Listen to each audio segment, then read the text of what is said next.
the boob crease. The boob crease, I guess. They're like right in the middle, or right in the crevices. So like they're right in like the crevices. I don't know if that's a word, but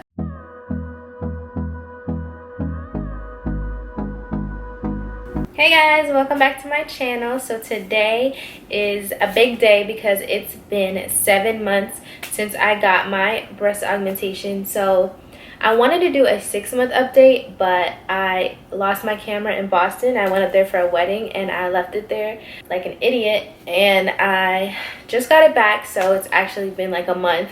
So it's my 7-month update. So basically this is gonna be a short one because it's kind of, again, it's like a visual. You can kind of see how they look like from the last update, which I believe was a 3 or 4 month update that I did. This is a you know, a couple months later, so you can kind of see what they look like.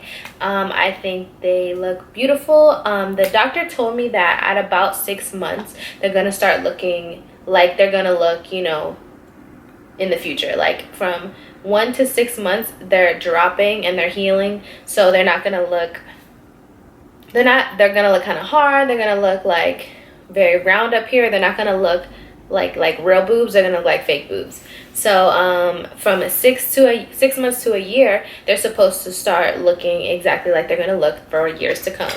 So yeah, so this is 7 months. This is what they look like. Again, this is the same bra that I used in my last videos. It's just a different color, same size.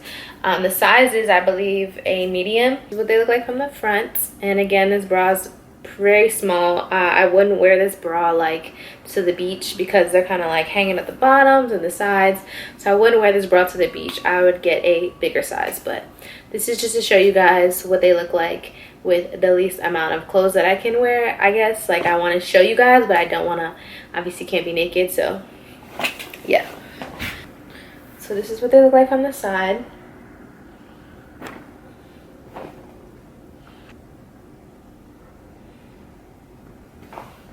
Oh yeah, so if you can see the scars, you can kind of see them. They're very flat. So they're like that. They're way more in the crease than they used to be. They used to be kind of like up here. So they're more in the crease. So they're more flat now. They're more in the crease of my, I don't know what it's called, like the crease, the boob crease. The boob crease, I guess. They're like right in the middle, or right in the crevices. So like they're right in like the crevices. I don't know if that's a word, but when you are just like natural and relaxed, you can't even tell that there's a scar there unless you like go like this. So yeah, they're very flat. They don't feel like really much of anything. The only thing that is the color. The only thing really that you can tell is that there's still color there. So yeah, it's a scar. It's gonna, you know, be a scar, but it looks very good. It's healing nicely. I am still using this stuff, the gel that I was using when I first got them done, but not as much. Like maybe like once a week or something. Like, I'm not really using it, just kind of like when I remember. The scar cream, you should always use it, but I used it really for just the best result from it is when you first use it, when you first get the scar. So that's what's gonna make the cream work the best. That's gonna give you the best result. So yeah, the size, so I need to go to different places to see the size, but I did go to Victoria's Secret and they sized me 3 times and they told me that I was a 34 double D. So before I got my surgery, I was a 36 large C, small c, or large B, small c. So I don't know why the 34 changed. Maybe like the circumference changed, because the 34 has really nothing to do with your boobs. The cup is what's supposed to change. So that was probably just because I don't know, lost weight or whatever. I did become a vegan about a month and a half ago, so maybe I did lose some weight, and the circumference is a little bit different. So yeah, they told me I was a 34 double D. I'm not exactly sure because, you know, Victoria's Secret does run a little different than other places, so I will get back with you guys and let you know what I am in other places, like other stores. So another question, a lot of what I'm gonna do in this video, I got a lot of questions, like comments and DMs and stuff about the surgery, so I'm just gonna answer some of those questions in this video. So first of all, do I have any problems with the results? No, I don't have any problem with my results. I love the size I went. I love the doctor I picked. I loved the healing process. Like, nothing. I don't have a problem with anything. I don't have a problem with anything. A lot of people are asking me about the doctor that I went to, specifically because people that live in the Atlanta area are kind of asking me, because there's so many doctors here, like there's so many people here, so there's so many doctors here, so it's kind of hard to pick which one is the best or you think is the best, and honestly it all depends on you. So the reason I went to Dr. Colgrove in the first place was because I had a friend who went to him, and I saw her results and I was like, I love them. They look so natural. She wasn't the same body type as me. She was a little bit taller and more lean, but I was like, let me go try him out. So I went to the consultation, and what really sold me wasn't even him. It was the nurses and the before and after pictures that he had, and basically everything that came with him was what sold me. Because a lot of people are saying that they went to him and they didn't feel like he was very personable. Now, he's a doctor, he's a surgeon, and he has, I don't know, I feel like a lot of surgeons aren't very personable. Like, their job is to be in a room doing surgeries, you know. Even if, you know, I don't care if you're personal. I care if you're rude, you know what I mean, but I don't care if you're not like the most social person in the world. Like, I don't care if you're not like a social butterfly, you know what I mean? So when he came in, he sounded knowledgeable, he knew what he was doing, and that was really it. Like, it's not like he was doing anything wrong. It's not like he was turning me off from him in any way. So yeah, he wasn't the most personable person, but I do think that his work spoke for itself, if you know what I mean. Like, it wasn't a big deal to me that he wasn't like, you know, butterflies and rainbows, because his nurses were very personable. They were awesome. Most of them had got the surgery before. My nurse specifically did get his surgery done by him, probably like, she said like 6 weeks before I came in, so she was kind of new. She was going through the healing process, and she was awesome. She told me everything that happened with her, what she liked, what she didn't like, stuff that was hurting her during her healing process, stuff like that. So basically her process was a little bit different than mine. She went to work 3 days after her surgery, so she had to put like ice packs here, and she was a little more sore because she was working. My results were different. So same thing, after 3 days I felt like I could do anything. I felt like I didn't even get surgery. The three days after the surgery though, I was basically asleep. Like, it was a lot of medicine, a lot of ice, and just sleeping. Like, the medicine makes you very drowsy, very sleepy, so you're not even like coherent, basically. Like, you're not, it doesn't even hurt, you're just sleepy. Like, you feel nothing because of the pain medicine. So after 3 days I felt like I could do more, and it didn't hurt unless I like did the most, like lifted my arms, or, you know, did anything that involved my chest. It didn't feel like anything. So I thought that was amazing. Like, I didn't think it was going to be that easy. It just makes me understand how simple, like, basically to me it makes me realize how simple this like procedure was, because I went in, I got my consultation, had my pre-op appointment, got my medicine, and then boom, surgery day. After surgery day, 3 days, I felt like I could do anything. It was just sore. So that week I didn't go to work. After that week, 2 weeks I didn't go to work, but that's because I do hair for a living, so my job is to, I'll do a lot of up and down with my arms. I do a lot of blowouts. If you don't know what that is, that's when you blow dry, round brush your hair.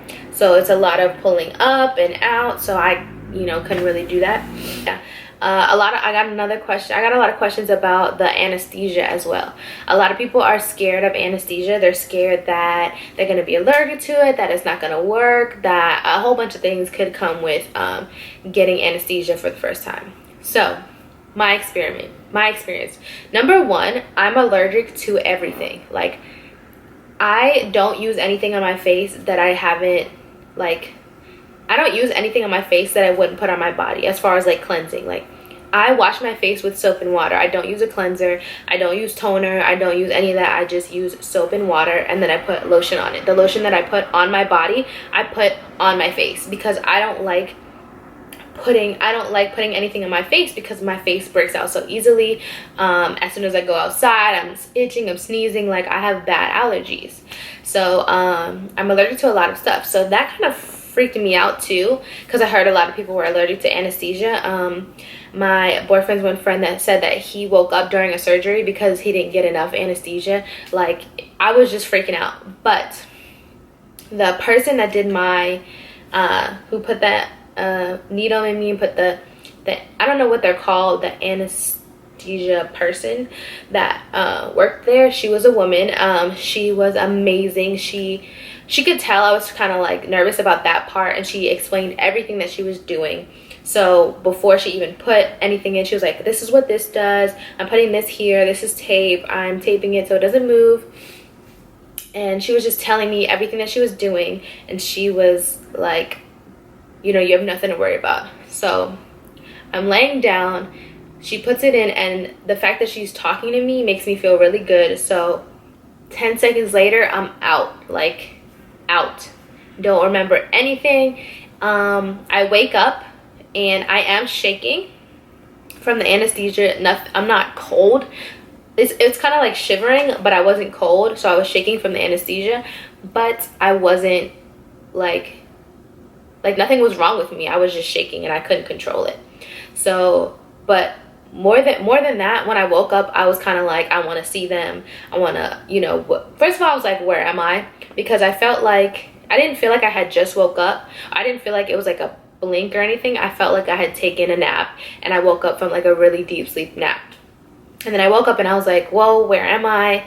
And then a lady was like, the nurse that I was telling you guys about was sitting right next to me. She was talking to me. She was like, how do you feel? How's your pain level? And then I told her, I could talk and everything. I told her, and she was like, okay, this is what I'm going to give you for your pain based on what you're telling me. So she gave me that.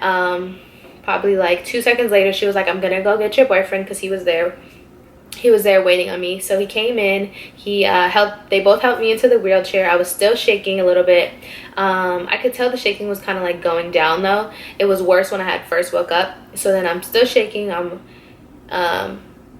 in my wheelchair, and we're talking, everything's fine. And then we both all three of us walk out to my car. That was literally it. Like, I didn't have to sit there. I didn't have to wait there. The anesthesia, the only thing that freaked me out a little bit was when I woke up that I was shaking, because I had never had a surgery before. I never had anesthesia, so I didn't know what was going on. They did tell me that might happen, so when it was happening, I was thinking like they were telling me about this, so it kind of like calmed my nerves a little bit. So yeah, that's about the anesthesia. It's not serious at all. Nobody that works there is going to not give you enough anesthesia, give you too much. They are very professional. They're good at their jobs. So I would not worry about that at all. Some people were asking me, do I feel like I got the wrong size? No. Same thing. I don't think I did anything wrong. I don't think I would do anything differently. I love the size. I think it fits my body. Again, I'm 5'2". I'm like approximately 145 pounds. I have a lot of muscle on me, so I used to be a gymnast, so my legs are very muscular. So I just kind of wanted the top half to match the bottom half. So yeah, I think they look great. The scariest thing for me was just in being in my head, you know what I mean? Like before I even got the surgery, I was just doing a lot of thinking and watching stuff, watching horror stories. I don't know why I would do that, but just being in my head, that's really it. The whole process was so simple. It was so easy, and I would recommend it to anybody. So yeah. Oh yeah, I also got a question from a girl who was asking me. She said that she had got her breasts done, and she felt like as they were healing, they were getting harder instead of less hard. So what I have to say to that is going to happen if you don't stretch them. So stretching them is for you. It's not for the doctor's sake, it's for you. So when you stretch them, you should stretch them as much as possible, because that's helping them drop, it's helping your skin stretch, it's helping everything kind of mesh together. So when you don't stretch them, they get hard because the muscle's tight and you're not helping them kind of like fit into place, I guess, because they're up here when you start. So they kind of, when you're massaging them, they kind of like, end up dropping into the pocket. So I did have times when I forgot to stretch, and I did feel like they were a little bit more hard. So as soon as I stretched them, they were fine. They were back to normal. So that's what I would say to that. Just try to stretch them as much as possible. So yeah, I hope this video was helpful in some way to somebody. I think I'm gonna do one more update video. It's gonna be my 1-year update. We'll do another video in 5 more months for my 1-year update, and I will show you guys the final results after all this. This has been an amazing process. It hasn't been crazy at all. It's really just a waiting game. You can go in for your consultation and get them done the next week if you want to, or in months. So it's all dependent on you and how quickly you want to do it. This process was very easy. It was just a lot of waiting, basically. So yeah, I hope this video was helpful, and I will see you guys next time. Bye.